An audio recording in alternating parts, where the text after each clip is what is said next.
This is chapter 38 and 39, starting with 38, Judah and Tamar.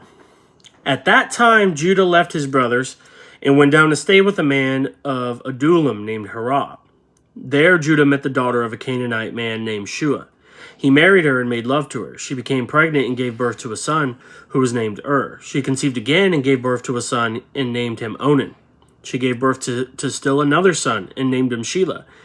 It was at Kesib that she gave birth to him. Judah got a wife for his firstborn, and her name was Tamar.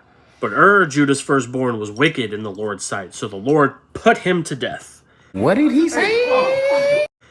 Then Judah said to Onan, "Sleep with your brother's wife, and fulfill your duty to her as a brother-in-law to raise up offspring for your brother." But Onan knew that the child would not be his, so whenever he slept with his brother's wife, he spilled his semen on the ground to keep from providing offspring for his brother. What he did was wicked in the Lord's sight, so the Lord put him to death also. What? Judah then said to his daughter-in-law Tamar, "Live as a widow in your father's household until my son Shelah grows up," for he thought he may die too, just like his brothers. So Tamar went to live in her father's household. After a long time, Judah's wife, the daughter of Shua, died. When Judah had recovered from his grief, he went up to Timnah to the men who were shearing his sheep, and his friend Hirah the Adullamite went with him. When Tamar was told, "Your father-in-law is on his way to Timnah to shear his sheep," she took off her widow's clothes, covered herself with a veil to disguise herself, and then sat down at the entrance to Anam, which is on the road to Timnah, for she saw that though Shelah had now grown up, she had not been given to him as his wife. When Judah saw her, he thought she was a prostitute, for she had covered her face. Not realizing that she was his daughter-in-law, he went over to her by the roadside and said, "Come now, let me sleep with you." "And what will you give me to sleep with you?" she asked. "I'll send you a young goat from my flock," he said. "Will you give me something as a pledge until you send it?" she asked. He said, "What pledge should I give you?" "Your seal and its cord and the staff in your hand," she answered. So he gave them to her and slept with her, and she became pregnant by him. After she left, she took off her veil and put on her widow's clothes again. Meanwhile, Judah sent the young goat by his friend the Adullamite in order to get his pledge back from the woman, but he did not find her. He asked the men who lived there, "Where is the shrine prostitute who was beside the road at Anam?" "There hasn't been any shrine prostitute here," they said. So he went back to Judah and said, "I didn't find her. Besides, the men who lived there said there hasn't been any shrine prostitute here." Then Judah said, "Let her keep what she has, or we will become a laughingstock. After all, I did send her this young goat, but you didn't find her." About 3 months later, Judah was told, "Your daughter-in-law Tamar is guilty of prostitution, and as a result, she is now pregnant." Judah said, "Bring her out and have her burned to death." What? As she was being brought out, she sent a message to her father-in-law. "I am pregnant by the man who owns these," she said. And she added, "See if you recognize whose seal and cord and staff these are." Judah recognized them and said, "She is more righteous than I, since I wouldn't give her to my son Shelah, and he did not sleep with her again." When the time came for her to give birth, there were twin boys in her womb. As she was giving birth, one of them put out his hand, so the midwife took a scarlet thread and tied it to his wrist and said, "This one came out first." But when he drew his hand back, his brother came out, and she said, "So this is how you have broken out."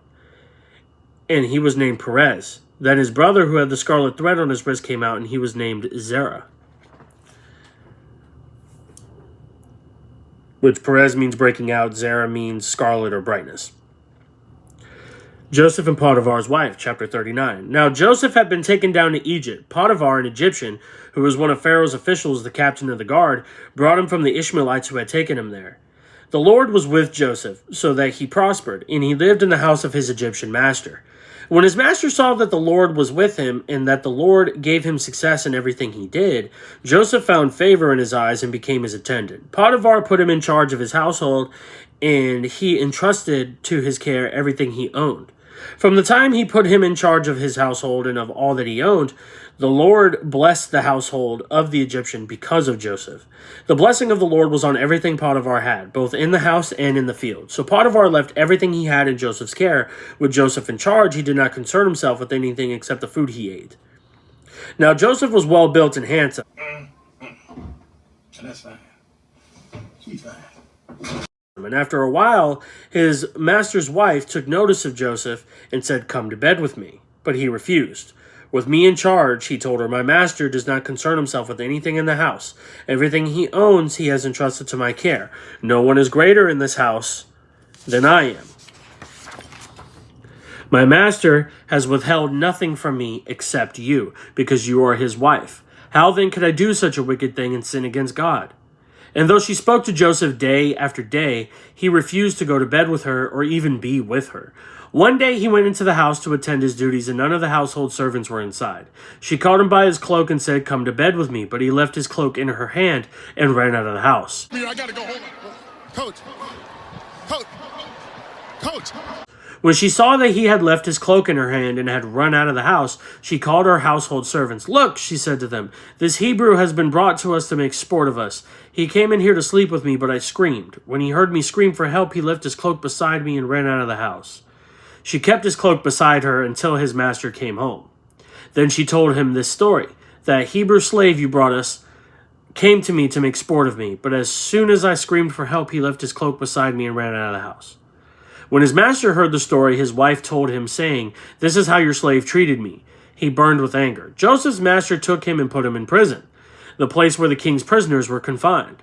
But while Joseph was there in the prison, the Lord was with him. He showed him kindness and granted him favor in the eyes of the prison warden. So the warden put Joseph in charge of all those held in the prison, and he was made responsible for all that was done there.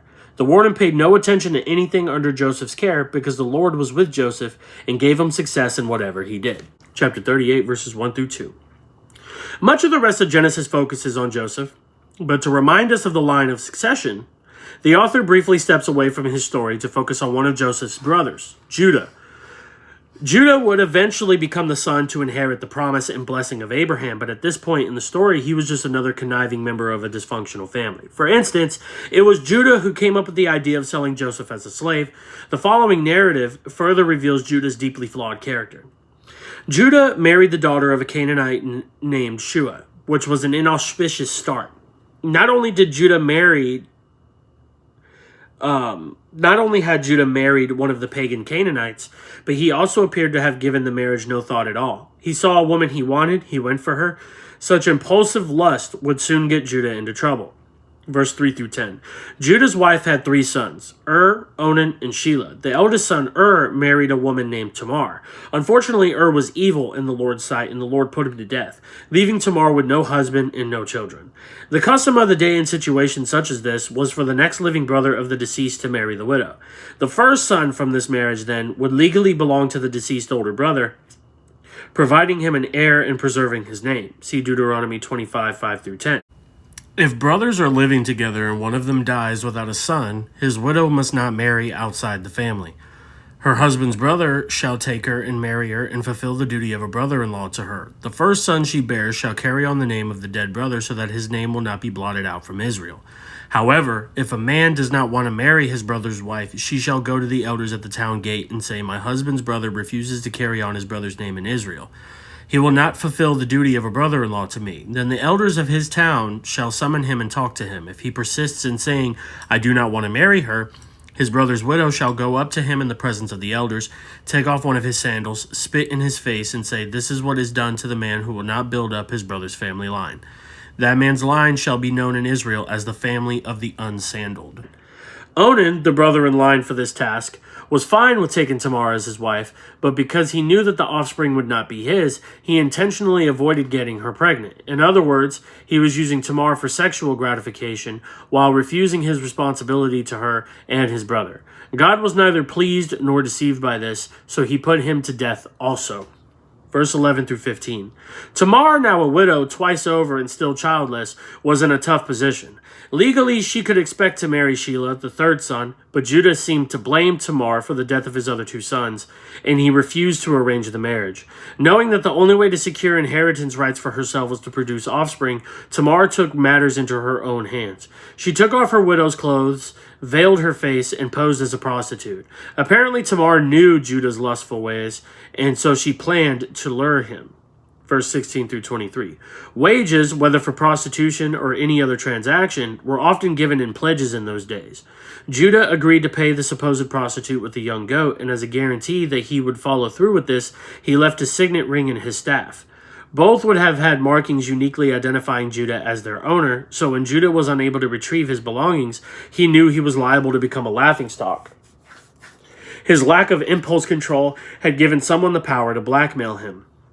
Verse 24 through 26. When it became obvious that Tamar was pregnant, Judah responded with self-righteous hypocrisy. Bring her out and let her be burned to death. Yet, with excellent timing and a thick sense of irony, Tamar responded by sending his missing pledge to him and asking, whose signet ring, cord, and staff are these? The question she posed to Judah bears a resemblance to the question Judah and his brothers posed to their father after faking Joseph's death. Do you recognize these? Thus, Judah, the deceiver, was deceived in kind. He immediately recognized his guilt, knowing that Tamar had acted desperately because he refused to give her as a wife to his son Shelah. Verse 27 through 30. Tamar gave birth to twins, and just as with Jacob and Esau, the older of these two, Zerah, would serve the younger, Perez. Thus the line of Judah, which was the covenant line, was preserved and continued, even in the midst of sinful circumstances. God's program will not be thwarted. He never accepts or condones sin, but he can still use sin to sovereignly accomplish his kingdom plans. Chapter 39, verses 1 through 2. At the same time that Judah was proving his own immorality, younger brother Joseph was showing the opposite characteristic of purity. Joseph's circumstances, though, started off much more grim than Judah's. He had been taken to Egypt as a slave, but because the Lord was with Joseph, he became a successful man in the house of Potiphar, an officer of Pharaoh and the captain of the guards. He may have been a slave, but God was with him. Joseph's life proves the lesson taught by the sponge. When you fill a sponge with water and then add pressure, water comes out. Joseph was so full of God's presence that when life squeezed him, evidence of his dedication to God oozed out, and he became a successful man. Verse 3. The secret to Joseph's success was his walk with God. Notice that Potiphar didn't just see Joseph's good work ethic. He saw that the Lord was with him. That suggests Joseph didn't mind telling Potiphar about the Lord, because how else would Potiphar have known about him? Joseph became useful to God because of his faith. God's presence is never idle. Verse 4 through 5. Because Joseph knew that God was with him, he became the best employee in Potiphar's house. Potiphar placed all that he owned under his authority, and the Lord's blessing was on all that he owned, in his house and in his fields. Joseph thus shows us how we should all conduct ourselves when working with or for non-Christians. We should be the most punctual, most productive, most trustworthy, most honest employees in our companies. Knowing God is with us should make us stand out dramatically. Verse 6 through 7. Joseph grew so central to Potiphar's enterprise that Potiphar essentially gave him the keys to his estate. Things were beginning to look up for Joseph, but then Potiphar's wife started to meddle. Seeing that Joseph was well-built and handsome, she wanted to seduce him. Her advances weren't subtle either. "Sleep with me," she said, cutting straight to the point. Verse 8 through 9. Joseph responded to Potiphar's wife's solicitation wisely. His reaction is a sort of template for how we should resist temptation, sexual or otherwise.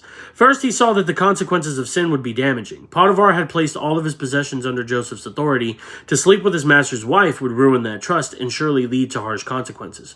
More importantly, he recognized that what makes sin sinful is that it is an immense evil committed against God. People who love God don't need to be told to avoid sin. They instinctively hate sin because they don't want to pierce the heart of the one who chose them and set his affection on them. Verse 10 through 20. Unfortunately, Potiphar's wife was relentless. She spoke to Joseph day after day, even though he kept rejecting her advances. Then one day, when no one was around, she grabbed him by his garment. It gave her trademark line. "Sleep with me," Joseph bolted, which was the right move, but in doing so, he left his garment with her. So Potiphar's wife flipped the script and spun a story about Joseph trying to rape her. This created a no-win situation for Joseph. No one else witnessed the event. His garment in her possession served as evidence. He was a foreigner, and most importantly, she was the boss's wife. The resulting fallout was as predictable as it was unjust. Potiphar heard the story his wife told him and grew furious and had Joseph thrown into prison. Verse 21 through 23. Joseph's situation seemed even worse than when he showed up in Egypt. Back then he was a slave, but at least he had a job. Now he was in prison. Nevertheless, in the midst of a horrid situation, the Lord was with Joseph. God wasn't surprised by anything that happened to him, and before long, Joseph had gained such a good reputation that the warden put all the prisoners under Joseph's authority, making the prisoner the warden. This is just the kind of thing God can do when we trust him in our detours. He may not take us out of jail at our request, but he will come and join us in it, and living with God's presence in the middle of jail offers a truer freedom than living without God anywhere else ever could. And that is the end of chapters 38 and 39. Next up in 40, we get to see what Joseph is up to while he is in the prison. We are then introduced to the Pharaoh's baker and the cupbearer. We get to see what happens to him. And then Joseph's God-given ability of, having prophetic dreams, and then God interpreting them for Joseph, so then Joseph can be the interpreter for the mortal world. We get to see that play out as well. So as we're getting near to the end of Genesis, things really begin to wrap up and start moving fast. But be sure to like and subscribe. May God bless everyone, and I will see y'all next time.